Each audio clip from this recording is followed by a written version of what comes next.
Hey everyone, welcome back to the deep dive. Mhm. Today we're going to be taking a deep dive into a topic that's both fascinating and kind of unsettling, authoritarianism. Yeah. So we've got this excerpt from a text. Okay. It's simply titled Pasted Text, which lays out some of the basics, but we're going to be going beyond kind of the textbook definitions today. Yeah, I think that's important because You ready to get into it? absolutely, I mean, authoritarianism might seem like something that's, out of the history books, Right.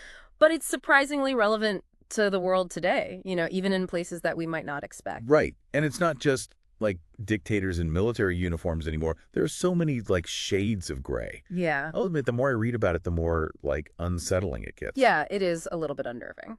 So where do we even begin to break down something as complex as authoritarianism? hmm Like, what are the red flags to watch out for? I think a good place to start is with power. Okay. At its core, authoritarianism is all about the concentration of power. Think of it like a funnel, right? Where all decisions, resources, control flow toward a single person Gotcha. or a very small elite group. Okay, so it's not exactly a democracy. No, not even close. Democracies are built on principles of accountability, transparency, and individual freedoms. Okay. Authoritarian systems, though, they flip that script entirely. Oh, okay. It becomes about control, obedience, and silencing anyone who dares to question the people in charge. So kind of like do as we say, not as we do. Exactly. And they often try to justify this control, Yeah. by claiming it's for the greater good, whether it's maintaining order, boosting the economy, or protecting national security. Right. But when you peel back the layers, Yeah. you start to see a much darker picture. Okay, let's peel back those layers. Right. The source material mentions some key characteristics of authoritarianism. Yeah. Like what should we be on the lookout for? I think first and foremost, you've got centralized power. Imagine a government where a single person or a tiny, tightly controlled group calls the shots on everything. Yeah. Politics, the economy, even social issues. Just giving a very my way or the highway vibes. You got it. And because of that, you see very limited political pluralism. Right? Healthy democracies have lively debates, allow for dissent. In authoritarian regimes, Yeah. opposition is either actively squashed Right. or the consequences of speaking out are so dire that people just stay silent out of fear. So much for those lively debates. What about elections? Yeah. Don't those provide some level of accountability? In authoritarian regimes, elections, if they even happen, are usually rigged to keep the ruling powers in place. Oh, wow. It's all about maintaining the illusion of democracy Gotcha. while clinging tightly to control behind the scenes. That's unsettling. It makes you wonder, like, how do they manage to pull it off? Yeah. Like, what are some of the tools that they use to maintain this iron grip on power? One of the most powerful tools is the suppression of freedoms. Think about those basic rights that we often take for granted. Freedom of speech, freedom of the press, even just the freedom to gather peacefully Right. with like-minded folks. These are all severely restricted Yeah. or eliminated entirely. It's like Big Brother's always watching. Right. That feeling is amplified by the constant barrage of state propaganda. Oh, yeah? They control the media and they use it to shape public perception, justify their actions, and maintain a facade of legitimacy. Yeah. Think carefully curated news, biased reporting, and sometimes outright fabrication of information. Oh, wow. It's almost like they're trying to brainwash people. In a way, yes. I mean, they manipulate historical narratives, twist cultural symbols, anything to create this alternate reality that supports their regime. And of course, there's the rule by fear. This is where it gets really chilling. Yeah, I can imagine. Authoritarian regimes are notorious for using fear to keep the population in line. We're talking arrests, imprisonment, torture, Wow. even executions for anyone who dares to oppose them. So if you step out of line, there are some serious consequences. Absolutely. Yeah. They make sure those consequences are well known and very visible. Yeah. And because there are no real checks and balances on their power, those in charge can act with impunity. So there's no one to hold them accountable for their actions. That's where the corruption comes in. You nailed it. Corruption thrives in these systems. Wow. Leaders enrich themselves, abuse their authority, and there's no one to stop them. Any judicial or legislative bodies, if they even exist, are basically puppets of those in power. Wow. This paints a really bleak picture of what authoritarianism looks like in practice. It does? But are there different types? Or is it all just varying shades of oppressive? It's a good question, and you're right, it's not a one-size-fits-all situation. Okay. The text breaks it down into some main types, and it's actually kind of fascinating how diverse they can be while still sharing that core element of control. Okay. I'm all ears. Yeah. Give me the rundown. What are the different flavors of authoritarianism? Let's start with military dictatorships. Okay. Think about a group of generals seizing power through a coup, like Augusto Pinochet did in Chile back in 1973. Okay. The military becomes the ultimate authority, often ruling with an iron fist. So it's basically rule by force. Exactly. Then you have one-party states where a single political party dominates every aspect of government. Any other parties are either banned outright or exist only on paper. Are there any modern examples of that? Absolutely. The Chinese Communist Party in China is a textbook example. Okay. They hold all the cards and brook no opposition. It's fascinating and a little scary how these systems manage to stay in power for so long. It is. Then you have personalist regimes where power is concentrated in the hands of a single charismatic leader. Oh, yeah. They build a cult of personality around themselves, convincing people they're the only ones who can lead. Oh, I can picture the type. Lots of propaganda with their face on it. You got it. Think Idi Amin in Uganda. He was notorious for his brutality and eccentric personality cult. That's a name I've heard before. But I didn't realize the extent of his, authoritarian rule. It was a dark period in Uganda's history. Now let's shift gears a bit to monarchies. While some monarchies are constitutional, meaning the monarch's power is limited, you still have absolute monarchies where kings or queens hold all the power. So kind of like a throwback to older forms of government. In a way, yes. Saudi Arabia is a modern example of an absolute monarchy. The king's word is law. There are no elections or real checks on his authority. Wow. It's wild to see how these different forms of authoritarianism have popped up throughout history. Right. Each with its own unique flavor, but all sharing that core element of concentrated power and limited freedoms. Makes you wonder if any of them ever try to justify their actions. Oh, absolutely. They're masters at spinning narratives to make their rule seem appealing, or at the very least, necessary. There are actually some advantages they often tout. Okay. Which might surprise you. Okay, but come on, there can't be any good things about authoritarianism. Well, that's where things get a bit more nuanced. Okay. We need to understand their arguments, to truly grasp how these systems function and why they persist. But let me be clear. While we'll explore those claims, I want to emphasize that authoritarianism is inherently problematic. Okay. And these advantages often come at a very steep price. All right, I'm ready to hear the other side of the coin. What are these supposed advantages that authoritarian regimes use to legitimize their rule? All right, so let's dive into these so-called advantages of authoritarianism. Okay. I'm honestly a little skeptical, Yeah. but I'm open to hearing them out. What's the first thing they usually point to? One of the biggest selling points is efficiency in decision-making. Okay. Since power is centralized, Right. they can make decisions and take action much faster than democracies, which often get bogged down in debates and compromise. So it's the classic, strong leader argument. They can just, cut through the red tape and get things done. I can see how that might be appealing in certain situations, especially if people are, frustrated with the slow pace of government. But I imagine there's a flip side to this. Of course. Efficiency often comes at the expense of individual rights and careful consideration of different perspectives. What might seem swift and decisive can quickly turn into reckless or tyrannical if there's no one to question those in power. That makes sense. It's sure, you might be able to build a bridge really quickly. Right. If you don't have to bother with environmental regulations or public input. Yeah. But what are the long-term consequences? Exactly. What other advantages do they claim? They often play of a stability and order card. Okay. They argue that their strong control Okay. prevents chaos and instability, Right. which can be tempting Yeah. for people who crave predictability and security, especially in times of crisis or uncertainty. It's that whole law and order argument. Yes. Cracking down hard to keep everyone in line. Right. But doesn't that often lead to the very instability that they claim to be preventing? Yeah, you're absolutely right. I mean, if you're silencing dissent and suppressing any opposition, isn't that just creating a pressure cooker Yeah. that's bound to explode eventually? You've hit on a key point. Authoritarian regimes often create the very conditions Right. that lead to unrest and instability. Okay. When people are denied basic freedoms and have no peaceful means of expressing their grievances, Right. they're more likely to resort to more extreme measures. Yeah. It's a self-fulfilling prophecy. Okay, so efficiency and stability. Two advantages that seem pretty flimsy when you look a little closer. What else do they try to sell people on? Economic growth is a big one, especially in recent decades. Okay. Some authoritarian states, like China, Right. they point to their impressive economic performance as proof that their system is superior. Okay. They claim their model allows them to focus on development without the messy distractions of democratic processes. It's like they're offering a Faustian bargain, you know? Yeah. Economic prosperity in exchange for political freedom.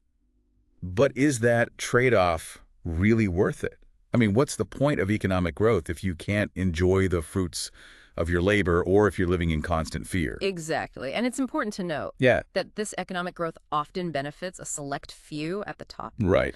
While the majority of people remain impoverished or see very little improvement in their lives. So much for that rising tide lifts all boats argument. Right. It sounds like it's more like a rising tide lifts a select few yachts while everyone else is left treading water. Yeah. Are there any other advantages we should unpack? The last one is unified leadership. Okay. They argue that having a single leader or party at the helm provides a consistent vision and direction for the country, allowing for long-term planning and avoiding the flip-flopping that can sometimes occur in democracies. Okay, I can see how that might sound appealing to some people. Yeah. Especially those who crave strong leadership and clear direction.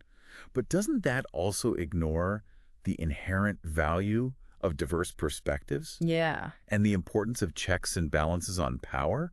I mean, if one person or one party has all the say, who's there to challenge them or hold them accountable? That's the crucial point. Unified leadership can easily slip into unquestioned authority, creating a breeding ground for corruption and abuse of power. Right, so we've explored these so-called advantages of authoritarianism. Yeah. Efficiency, stability, economic growth, and unified leadership. But I think we've also exposed the major flaws in each of these arguments. Right. It's like they're offering this shiny, seductive package. Yeah. But what's inside is often rotten to the core. That's a great way to put it. The allure of authoritarianism is often based on superficial promises and appeals to people's fears or desires for easy answers. Right. But the reality is that these advantages usually mask a much darker truth.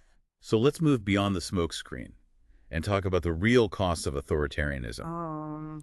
What are some of the most glaring downsides to these systems? One of the most significant criticisms, and rightfully so, is the blatant disregard for human rights. I mean, when you have absolute power concentrated in the hands of a select few, it creates a dangerous breeding ground for abuse. Yeah, that was my first thought. When you have no accountability and no one to challenge your authority, it's almost inevitable that those in power will start to exploit their position. Exactly, and it's not just about individual leaders going rogue. It's about the very structure of these systems, which are designed to control and suppress. Think about it. Dissent is stifled, freedoms are restricted, and fear is used as a tool to keep everyone in line. It's a chilling thought. It's like your entire life is dictated by the whims of those in power, and any deviation from the script is met with swift and brutal consequences. That's the reality for millions of people living under authoritarian rule. Right. We're talking about imprisonment, torture, disappearances, all because someone dared to express an opinion, practice their religion, or simply live their life in a way that didn't conform to the regime's narrow ideology. It's a horrifying thought. And it's not just about physical violence or imprisonment. It's about the psychological toll of living in constant fear, knowing that Big Brother is always watching, and that any misstep could have devastating consequences. What other downsides should we be aware of? Corruption is another major issue. Without any real oversight or accountability, those in power are free to enrich themselves and their cronies at the expense of the people they're supposed to be serving. It's the classic case of absolute power corrupts absolutely. We see this time and again in authoritarian regimes, where leaders live lavish lifestyles while their citizens struggle to put food on the table. It's a stark reminder of the ethical failings of these systems. It's heartbreaking and infuriating. And beyond the human rights abuses and corruption, what other negative consequences stem from these systems? One that often gets overlooked is the stifling of creativity and innovation. When dissent and free thought are suppressed, it creates a stagnant environment where new ideas are met with suspicion or outright hostility. It makes sense. If you're constantly censoring people and discouraging critical thinking, you're basically cutting off the lifeblood of progress. Yeah. What impact does this have on society as a whole? It means those societies often fall behind in areas like science, technology, and the arts. Isolated from the global community of ideas. So it's not just about like individual freedoms being curtailed. It's about like hindering the advancement of society as a whole. What other negative consequences should we be aware of? Economic inequality is another major issue. While some authoritarian regimes might boast about economic growth, it often benefits a select few at the top, while the vast majority of people are left behind. This creates a system where the gap between the rich and poor becomes a chasm, and social mobility is virtually non-existent. So it's not just about political power being concentrated. Exactly. It's about like wealth and resources being hoarded by the elite, further solidifying their control and making it even harder for ordinary people to challenge the status quo. You've hit the nail on the head. And all of these factors combine: the suppression of rights, the corruption, the stifling of innovation, the economic inequality, create a pressure cooker that inevitably leads to resistance and revolt. Yeah, that makes sense. It seems like it would only be a matter of time before people start pushing back against such oppressive conditions. After all, the human desire for freedom and autonomy is pretty powerful. Absolutely. Throughout history, we've seen countless examples of people rising up against authoritarian rule, demanding their rights and fighting for a better future. These movements are often met with brutal crackdowns, but they demonstrate the enduring power of the human spirit and the unquenchable thirst for liberty. It's a reminder that even the most oppressive regimes are ultimately vulnerable to the collective will of the people. Exactly. And I think it's a good point to transition into our next section, where we'll take a closer look at some specific examples of authoritarianism in history. By examining these cases, we can gain a deeper understanding of how these systems operate, the devastating consequences they have on societies, and the different forms that resistance can take. Perfect. I'm ready to dive into some historical examples. Great. Where should we start? Let's begin with one of the most notorious examples of the 20th century, Stalin's Soviet Union. Ah, yes. Joseph Stalin. A name that evokes images of totalitarian control, brutal repression, and a vast network of labor camps. But can you give us a quick rundown of the key details of his reign? Yes. And why it's considered such a quintessential example of authoritarianism? Stalin's rule from 1924 to 1953 transformed the Soviet Union into a totalitarian state, where every aspect of life was controlled by the Communist Party. He ruthlessly eliminated any opposition, real or perceived, through a series of purges that sent millions to their deaths. Or to the Gulag, the Soviet system of forced labor camps. It's a chilling reminder of how paranoia and the lust for power can lead to unimaginable cruelty and suffering. Absolutely. Stalin controlled everything, from the economy to the media to the arts. Dissent was not tolerated, and fear was his primary tool of control. It's a dark chapter in human history. It is. And it's a stark warning about what can happen when power becomes concentrated in the hands of a single individual with no checks and balances. What other historical examples should we be aware of? Another striking example is Franco's Spain. Francisco Franco, a military general, seized power after a brutal civil war that lasted from 1936 to 1939. His regime, which lasted until his death in 1975, was marked by the suppression of political opposition, the persecution of those who dared to challenge his authority, and the imposition of a strict nationalistic ideology. So he came to power through violence and conflict, and then ruled with an iron fist for decades.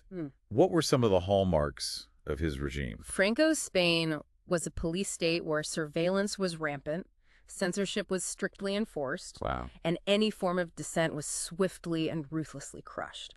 He imprisoned political opponents, executed those deemed enemies of the state, and created a climate of fear that permeated every aspect of Spanish society. It sounds like a suffocating environment. It was. Where individuality and freedom of expression were completely stifled. It's hard to imagine living under such oppressive conditions. It's a stark reminder that authoritarianism can take many forms. from the overt brutality of Stalin's regime to the more subtle but equally insidious repression of Franco's Spain. And these aren't just isolated incidents from a bygone era. Right. Authoritarianism continues to plague the world today, taking on new forms and adapting to the changing political landscape. That's a sobering thought. And I think it brings us to a crucial question. Are we seeing any concerning trends in that direction in the modern world? Are there any current examples that are particularly worrisome? Absolutely. While outright authoritarian takeovers might be less common these days, we're definitely seeing a rise in authoritarian tendencies and tactics, even in some countries that have long been considered bastions of democracy. Okay, this is where it gets really interesting and a little unsettling. It is. Can you give us some specific examples of what you're seeing?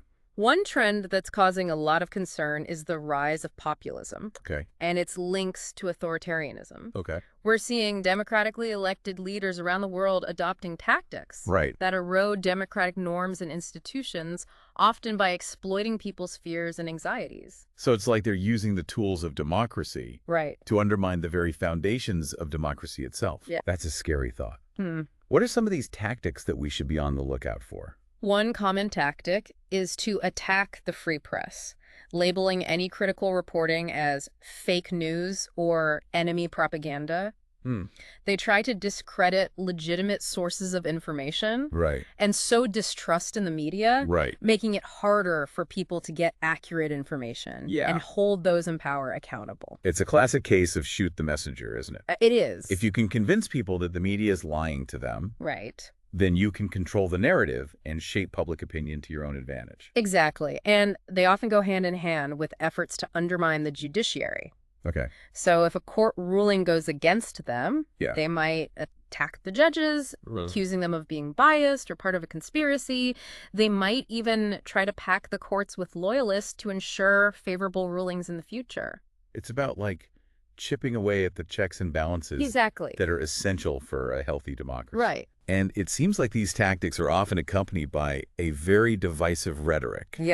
That pits, like, us against them. You're right on the money. They often create an us versus them mentality, scapegoating minorities or outsiders to rally their base and deflect blame from their own failings. This kind of divisive rhetoric can be incredibly effective in polarizing societies and creating an environment where authoritarianism can thrive. It's a dangerous game, and one that we've seen play out with devastating consequences throughout history. It seems like these leaders are exploiting people's fears and anxieties to consolidate their power and weaken democratic institutions. That's precisely what's happening. And it's not just a Western phenomenon. We're seeing similar trends in countries around the world where leaders are exploiting nationalist sentiments, religious divisions, or economic anxieties to justify their authoritarian grip on power. So authoritarianism is adapting to the times, finding new ways to infiltrate democratic systems and exploit people's vulnerabilities. What other modern examples should we be aware of? Two countries that have been raising red flags are Russia and China. Both are major players on the world stage. And their brand of authoritarianism has significant global implications. Okay, let's start with Russia. What's making them a particular concern right now? Under Vladimir Putin's leadership, Russia has become increasingly authoritarian, cracking down on dissent, controlling the media, and even interfering in elections in other countries. They've shown a willingness to use violence and intimidation to silence their critics both at home and abroad. It's like they're actively working to undermine democracy and promote their own model of authoritarian rule on a global scale. What about China? What are their tactics? China has taken a more subtle approach, but it's no less concerning. They've created a vast surveillance state using advanced technology to monitor their citizens' every move.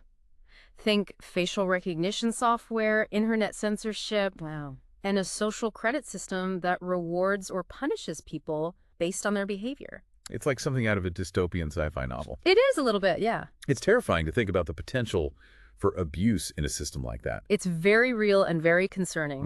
They've managed to create a system where dissent is virtually impossible, and any challenge to the authority of the Communist Party is swiftly and ruthlessly crushed. So we've got these two major powers, Russia and China, each with its own brand of authoritarianism, actively working to expand their influence and reshape the global order in their own image. It's a pretty daunting thought. What can we do to push back against these trends? Is there any reason for hope? That's the crucial question, and I'm glad you asked it. While the situation is serious, it's far from hopeless. There are things we can do, Okay. both individually and collectively, to defend democratic values, resist the allure of authoritarianism, and build a more just and equitable world. Okay, I'm all ears. Give me some action steps. Where do we start? One of the most important things is to be informed and engaged citizens. Okay. That means staying informed about current events, understanding the issues at stake, and participating in the political process in whatever ways we can. It's easy to feel like overwhelmed or powerless in the face of these like global trends.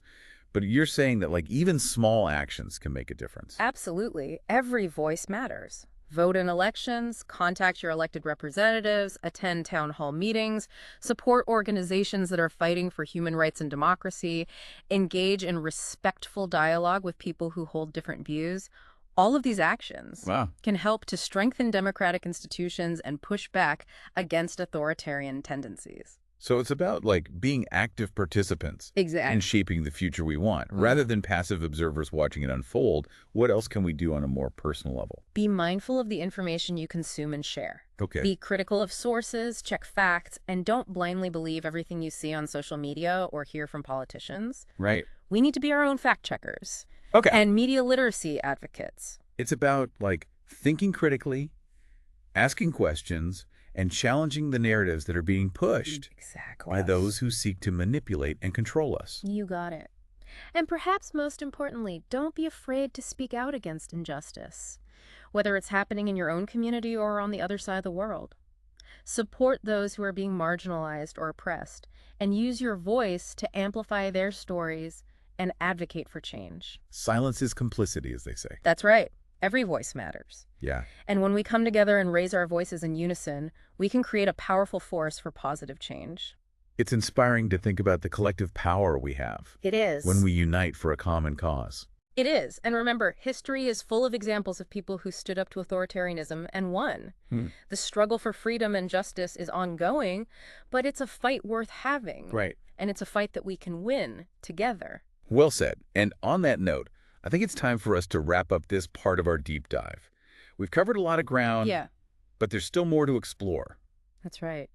In our next segment, we'll shift our focus to the factors that make societies more vulnerable to the allure of authoritarianism. And we'll discuss what we can do to strengthen democratic institutions and build more resilient societies. Stay tuned. We'll be right back after a quick break.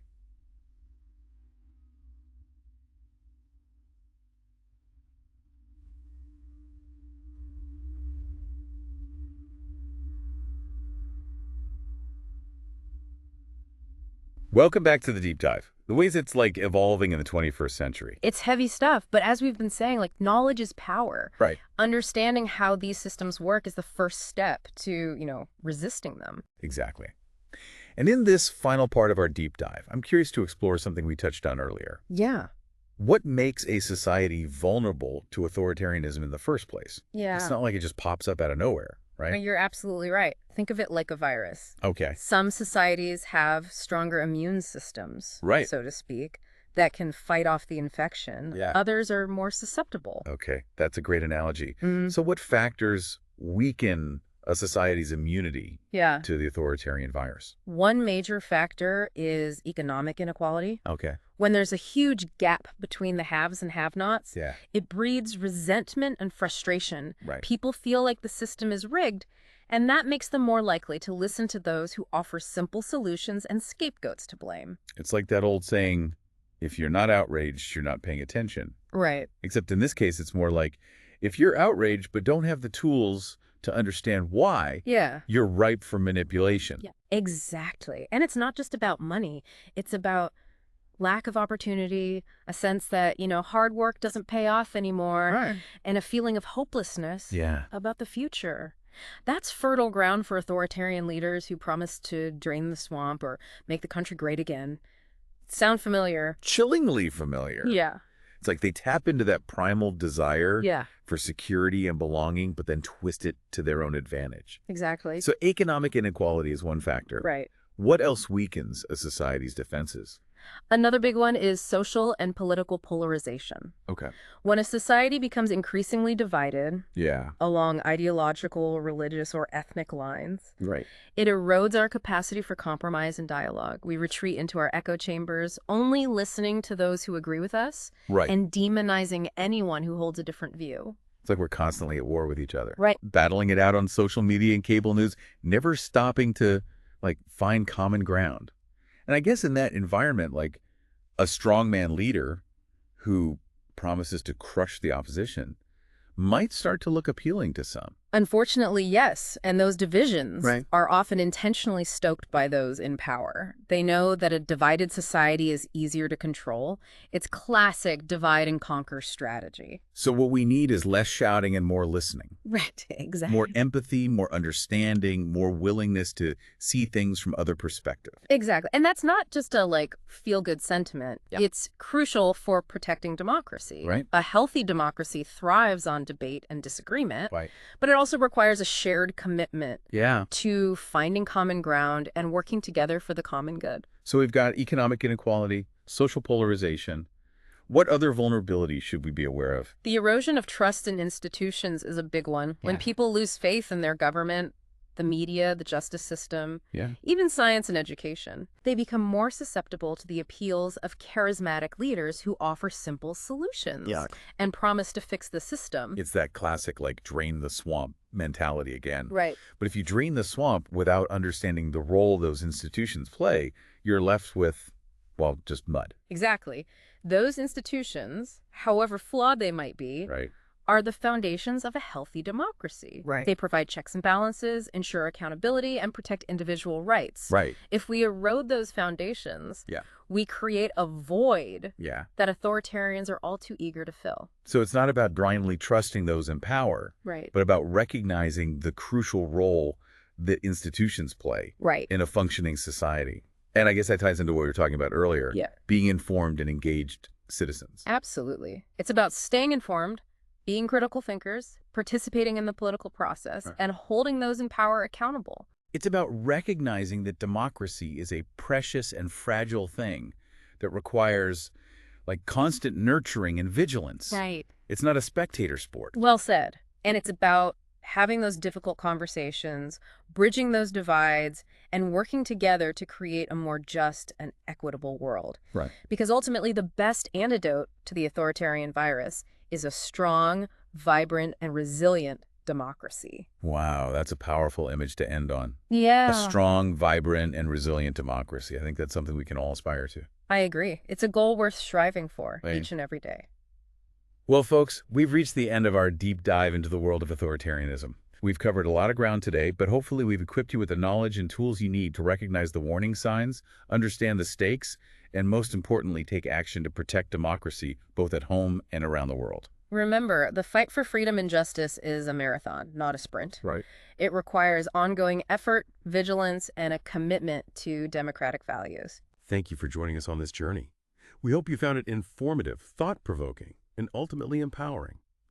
Until next time, stay curious, stay engaged, and keep those critical thinking caps on.